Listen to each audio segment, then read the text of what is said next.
Hindi lahat ng simbahan ay banal, at hindi lahat ng naglilingkod sa Diyos ay malaya sa kasalanan. Sa isang lugar kung saan tinig ng dasal ay napalitan ng sigaw ng mga nawawala, doon tumitira ang mga kaluluwang hindi tinanggap sa langit ni pinatawad ng lupa.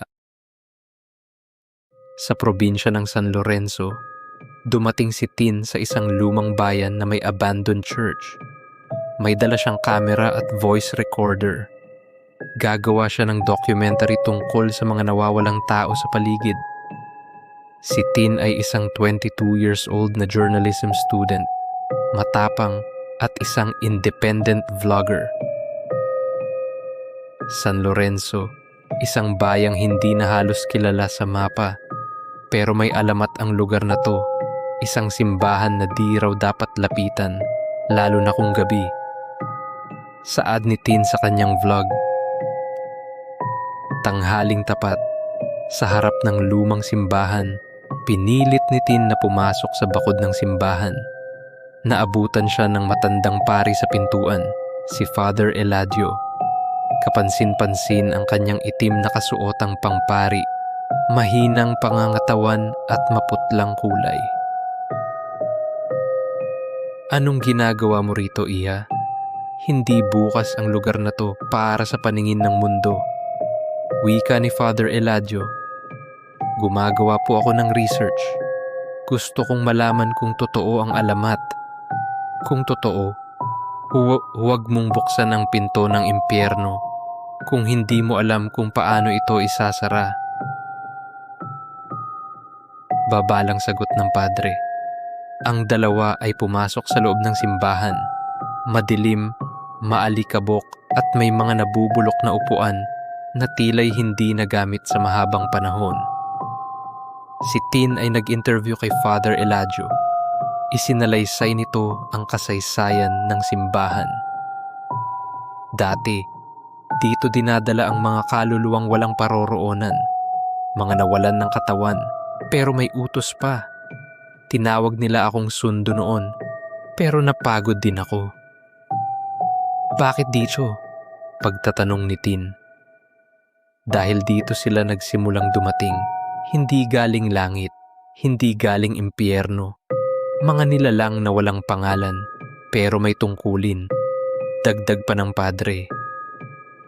Maya-maya, may narinig si Tin, isang pag-iyak mula sa kumpisalan. Ngunit nang lumingon siya ay walang ibang tao, kundi sa kanilang dalawa.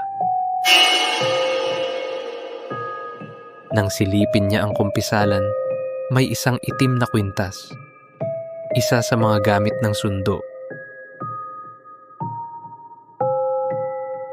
Kinabukasan, may nai-report na 4 na residente na nawawala matapos magdasal sa labas ng simbahan.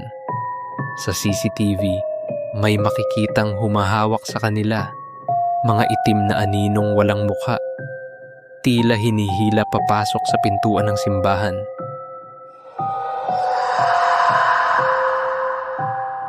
Hindi kami pinayagan ni Father na buksan ang simbahan. Pero ngayon, parang buhay ang pader, humihinga. Wika ng barangay captain.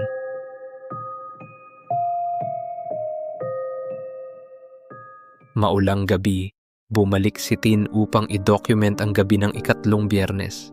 Ayon sa alamat, ito raw ang gabi ng pagdating ng bagong sundo. Habang nag-video, biglang nawala ang ilaw. Tanging kandila lang ang nagbibigay liwanag. Sa kumpisalan, may umuungol, hindi tao. Biglang bumukas ang pinto sa likod ng altar.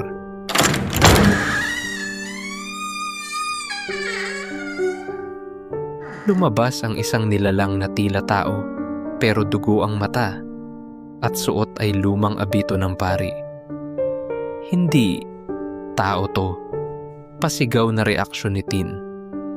Lumuhod si Father Eladio, umiiyak. Ako ang tinanggihan mong katawan noon. Ngayon, nandito ka na. Kunin mo na kami. Sambit ni Father Eladio sa nilalang.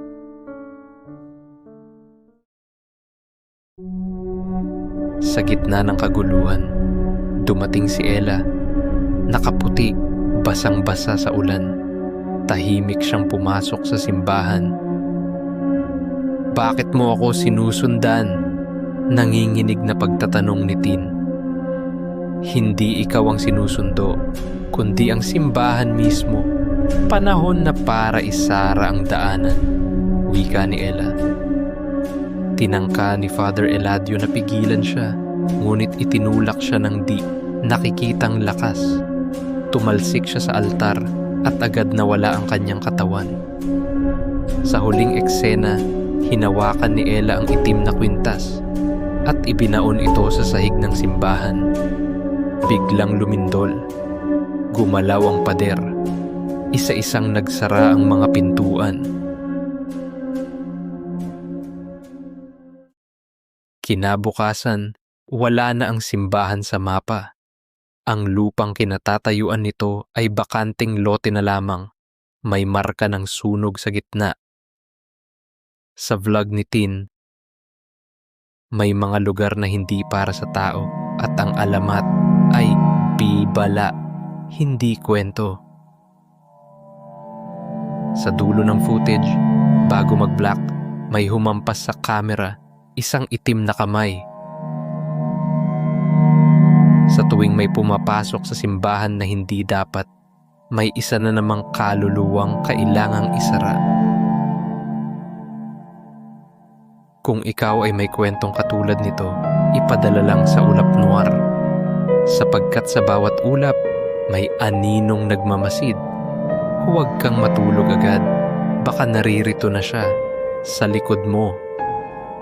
Subscribe for more true Pinoy horror stories tuwing gabi sa ilalim ng ulap.